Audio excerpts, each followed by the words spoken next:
말씀을 전할 제목은 하나님의 선물 우리의 자녀라는 제목으로 함께 말씀을 나누고자 합니다. 특별히 어린이 주일이죠.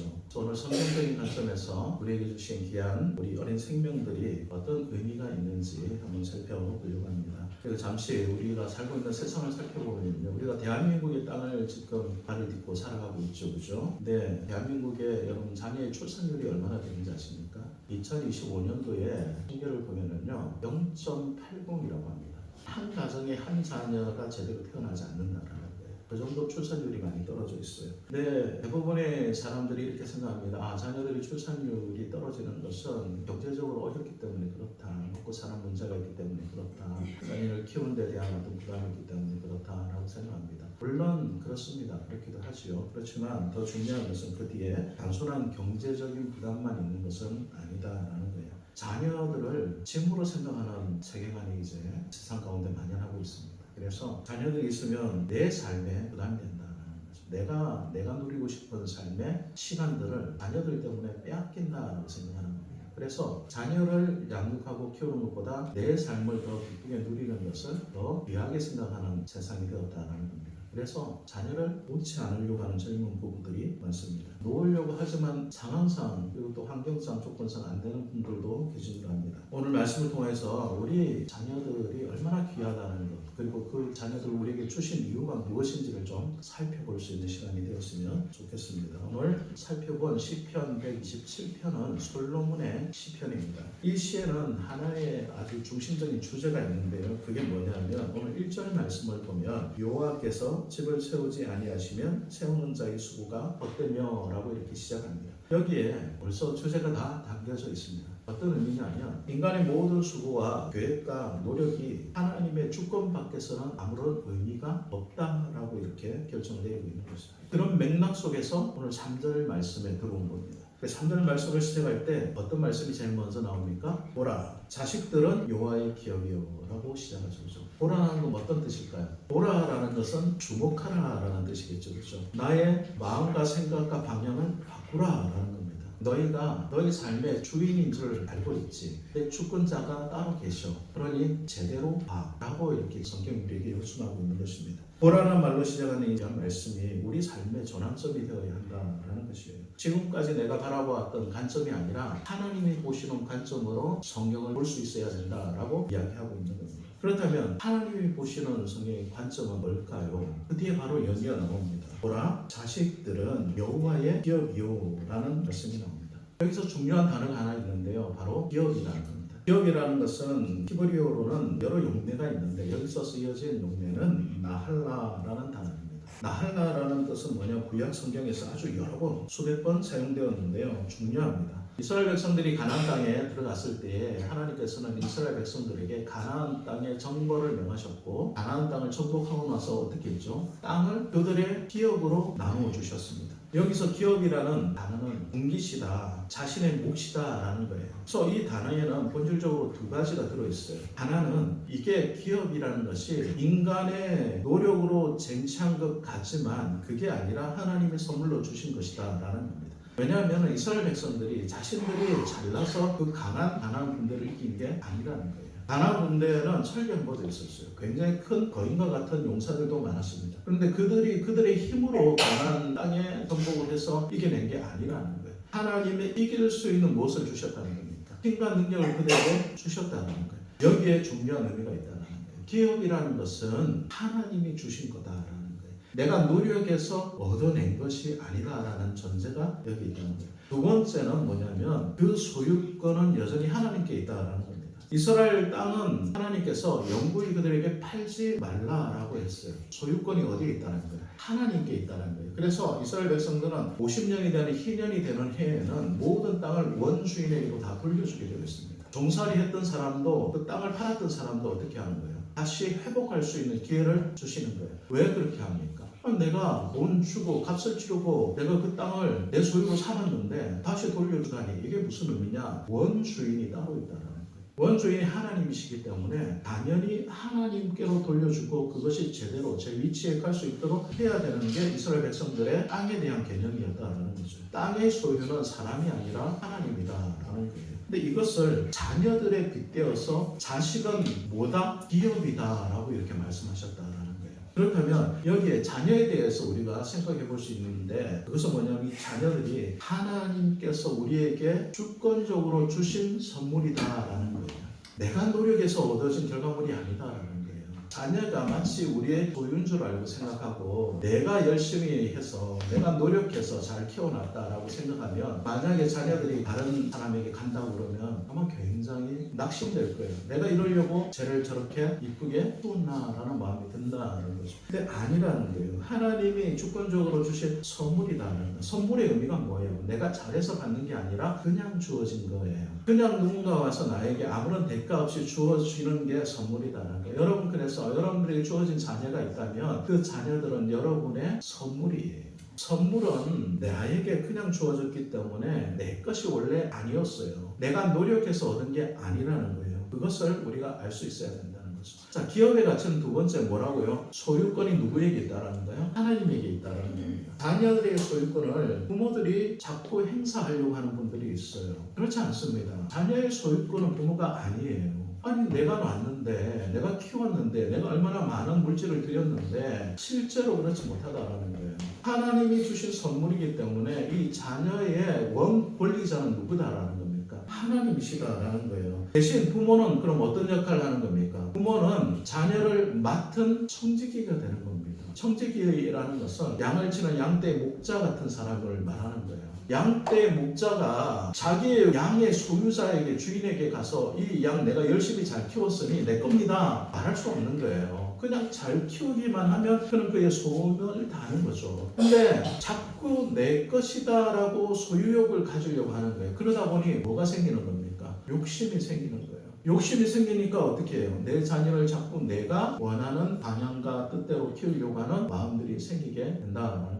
그러다 보니 세상에는 엇나가는 자녀들이 많죠. 부모의 뜻대로 안 하려고 하는 반항하는 자녀들도 생기게 된다는 것입니다. 부모들이 마음을 많이 내려놓을 수 있어요. 내 것이 아니니 언젠가는 떠날 거야. 떠나기 전까지는 내가 어떻게 해야 돼? 최선을 다하여서 잘 관리하고 잘 키워서 보내야지 하는 마음이 있어야 된다는 거예요. 근데 세상의 사람들은 그렇지 않습니다. 자녀들이 자신의 연장선상에 있어요. 그래서 자녀는 나의 뭐예요? 분신이에요, 분신. 자녀가 나의 분신이기 때문에 어때요? 자녀도 나처럼 잘 돼야 돼. 내가 만약에 못 되면 나보다 훨씬 더 잘된 사람이 돼야 된다라고 생각을 하는 겁니다. 그러다 보니 뭐가 들어가요? 부모의 욕망과 욕심이 그 자녀들에게 투영됩니다. 그러다 보니 자녀들이 원하는 꿈과 희망이 있어도 자꾸 무엇 마음대로 하려고 합니까? 부모의 욕심대로 마음대로 하려고 하는 마음이 생긴다는 거예요. 지켜볼 수 있어야 되고 바른 길로 갈 수 있도록 가르치고 지도하는 게 부모의 역할이지 자신의 욕망과 자기 욕심대로 이끌어가는 게 부모의 역할이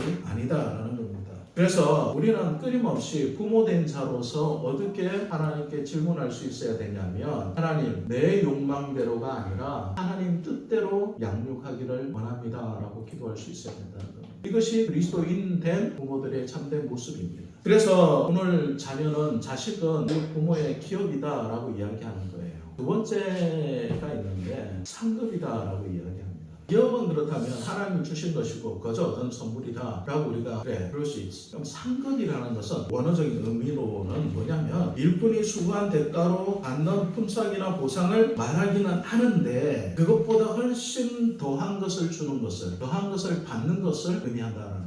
자신의 노력과 수고의 대가보다 훨씬 더한 것을 받는 거예요. 그래서 상급이라고 부르는 이유는 뭐냐면 하나님께서 주신 풍성한 선물을 의미하는 거지 아니 내가 노력한 대가의 모든 땀의 결실로 얻어진 상급이 아니라는 것을 말하는 겁니다. 그리고 또 여기에 또 다른 의미는 뭐냐면 내가 땀 흘린 다음에 얻어진 기쁨을 의미하기도 해요. 그러니까 상급이라는 것은 뭔가 물질의 보상만을 우리는 생각하지만 그렇지 않고 뭐예요? 내가 땀 흘렸더니 그 땀 흘림에 대한 기쁨이 있는 거예요. 그 기쁨이 상급이다라는 거예요. 그 자녀들은 부모에게 있어서 상급이다라는 것은 이 자녀들을 내가 애써서 힘써서 키워서 보람을 느낄 때, 기쁨을 느낄 때 그게 상이 되는 거예요.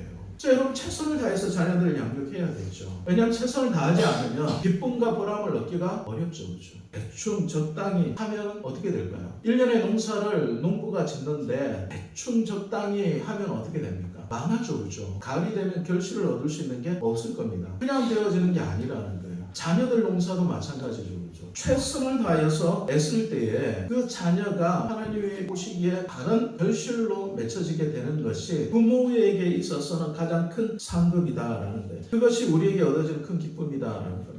여기에 복음이 하나 더 들어있습니다. 오늘 본 말씀을 통해서 우리가 복음이 어디에 있는지를 살펴볼 필요가 있는데요. 예수님은 어떻게 자녀들을 보셨습니까? 어린 아이들을 볼 때 어떻게 보셨죠? 마가복음 10장을 보면요. 어린 아이들이 내게 오는 것을 용납하고 금하지 말라. 하나님의 나라가 이런 자의 것이니라. 하나님의 나라가 어린 아이 같은 사람들의 것이다 라고 하는 거예요. 그런데 그럼 우리 이렇게 생각하죠. 어린 아이같이 순진하고 착하고 그러면은 하나님 나라를 우리가 얻을 수 있는 건가? 그렇지 않습니다. 여기서 예수님께서 이 어린 아이들과 같은 자들의 것이니라 라고 말씀하시는 이 어린 아이들은 의존성에 대한 부분을 이야기합니다. 어린 아이들은요, 누군가를 의존하거나 의탁하지 않으면 살 수 없는 존재. 하늘나라를 얻으려고 하는 사람은 어떤 사람이다? 자기 스스로가 완전한 사람이라고 생각하는 것이 아니라 내가 누군가에게 의존되어 있는 사람이다 라는 것을 아는 사람이다.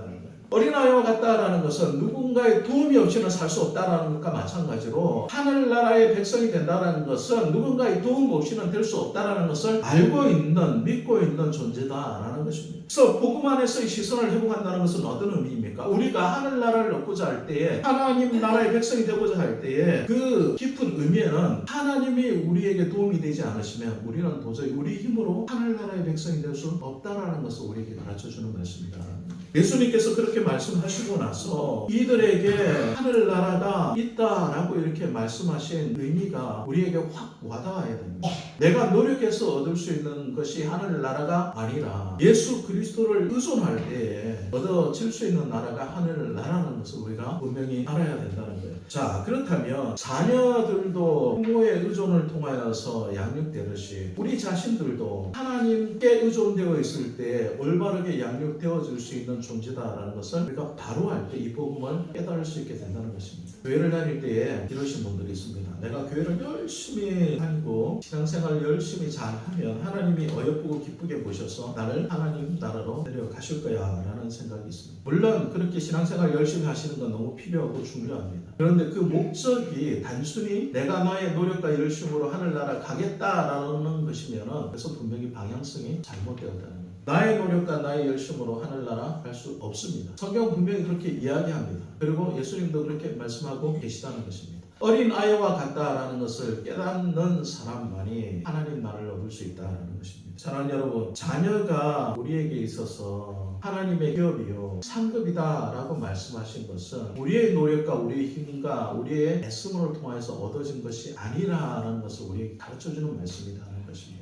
우리 자녀들뿐만 아니라 우리 자신도 그러한 존재다라는 것을 오늘 성경 말씀을 통해서 우리에게 가르쳐주고 있습니다. 세 번째 마지막으로 자녀는 하나님 나라를 향하여서 우리가 정말 깊이 생각해야 될 한 가지 또 의미가 있습니다. 4절 5절 말씀에 있는데요. 이렇게 말씀하죠. 젊은 자의 자식은 장사의 수중의 화살 같으니 이것이 그의 화살통에 가득한 자는 복되도다. 그들이 성문에서 그 원수와 담판할 때에 수치를 당하지 아니하리로다. 시편의 기자는 이 솔로몬은 자녀를 화살에 비유합니다. 이 비유는 단순히 그냥 시적인 표현이 아닙니다. 화살이라는 것은 아주 중요한 특징들이 몇 가지가 있습니다. 그 중에 하나는 화살은 반드시 목적지가 있다는 거예요. 반역이 있다는 거예요. 거기에 딱 맞춰줘야지 화살을 만들어서 공중에 그냥 막 핑핑 쏘는 사람은 없습니다. 목적을 가지고 화살을 쏘는 거예요. 어딘가 반드시 그 목표가 있어서 목적이 있어서 그곳에 쏘임을 받는 것이 화살의 용도라는 거죠. 화살이 가득하다라는 것은 우리가 생각할 때 그러면 우리의 자녀들 어떤 목적에 목표에 이렇게 쏘아야 되는구나 라는 생각을 하게 되면서 자꾸 어디다가 목적과 목표를 정합니까? 좋은 대학교 또 어떤 배우자를 만나야 됩니까? 근데 그걸 목표로 쏘면 어떻게 될까요? 허공에다가 화살을 쏘는 것과 비슷하다라는 거죠. 여러분 자녀들을 그런 화살로 비견하지 않으시길 원합니다. 목표가 방향이 거기가 되어서는 안 된다는 거예요. 이런 것들이 나쁜 것은 아닙니다. 그렇지만 우리의 올바른 목표는 우리의 자녀들이 목표가 되어야 될 곳은 어디냐? 하나님이어야 한다는 거죠. 우리의 자녀들의 삶의 방향이 하나님께 맞춰져 있어야 된다는 거예요. 하나님께 맞춰져 있지 않으면 어떨까요? 자꾸 내가 생각하는 목표에다가 내 자녀들을 쏘아 보내려고 한다라는 겁니다. 세상의 목적과 목표가 되어서는 안 된다. 이 자녀들을 쏘아 보내는 것이 하나님 나라에 하나님께 정해져 있어야 된다라는 겁니다.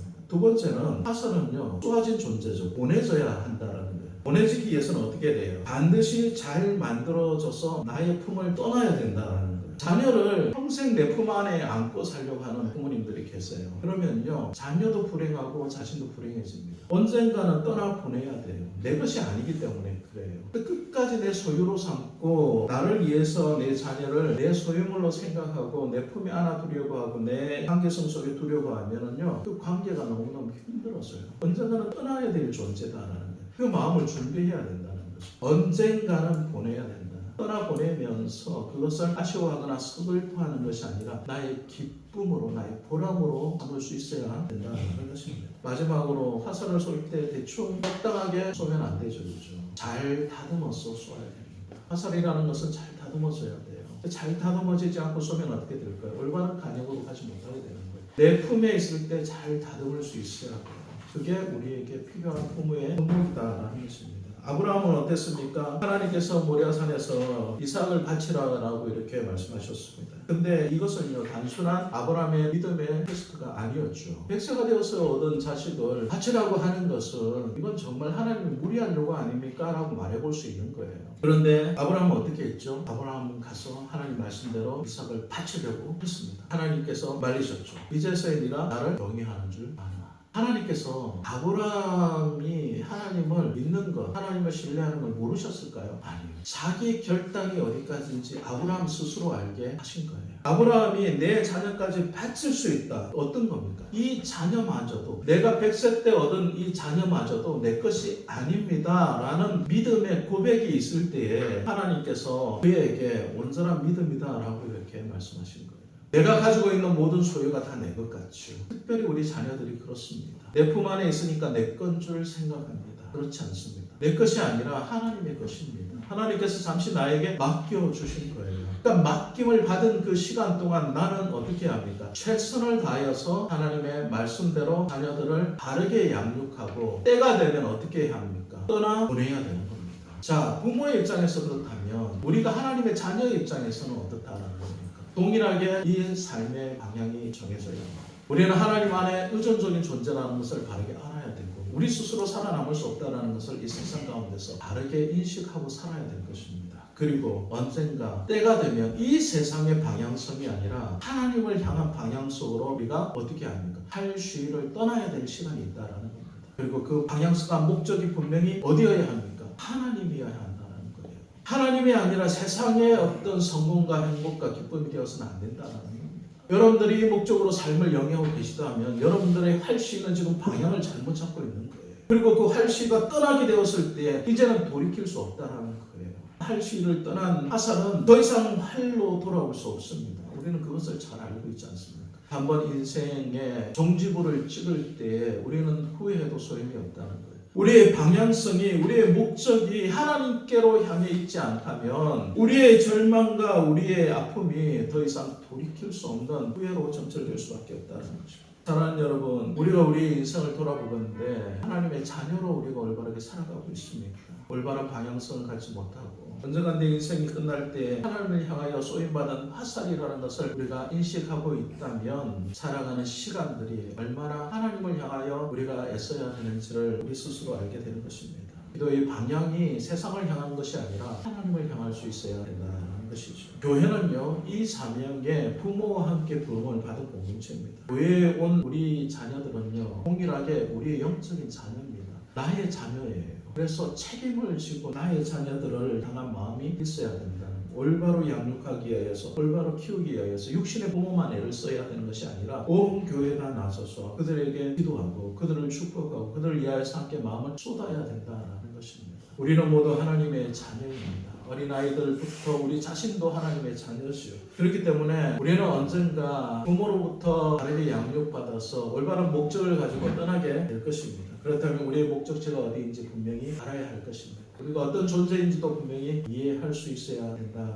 거예요. 우리는 무엇이라는 겁니까? 하나님의 자녀다라는 거예요. 하나님의 자녀. 우리에게 맡겨진 자녀들도 있지만 우리 자신도 하나님의 자녀임을 잊지 말아야 할 것입니다. 그 정체성을 잊지 않고 살아가는 것이 우리에게 필요하다는 것입니다. 우리는 모두 한때 어린 아이였습니다. 그리고 하나님 보실 때 우리는 아직도 어린 아이와 같은 존재입니다. 그렇기 때문에 성경은 분명히 말씀합니다. 우리에게 하나님 말씀의 방향성을 가지고 하나님을 향하여 떠나라 라고 이렇게 말씀하고 계십니다. 그것이 우리에게 기업이 되고 그것이 상급이 되고 그것이 전통이 가득한 자는 성 위에서 존중의 여김을 받게 될 것이다 라고 말씀하고 있는 것입니다. 사랑하는 여러분, 여러분들은 부모의 자격으로 자녀의 자격으로 뭔가 이루려고 한다면 잘못된 생각을 가지고 있습니다. 우리는 아무 공로 없는 자들입니다. 예수 그리스도께서 우리를 위하여 희생하심으로 우리가 하나님의 온전한 자녀 될 수 있었고 올바른 방향성을 가지고 살 수 있게 되었습니다. 이 은혜를 잊지 않고 살 수 있는 부모만이 올바른 자녀를 양육하게 될 수 있는 것입니다.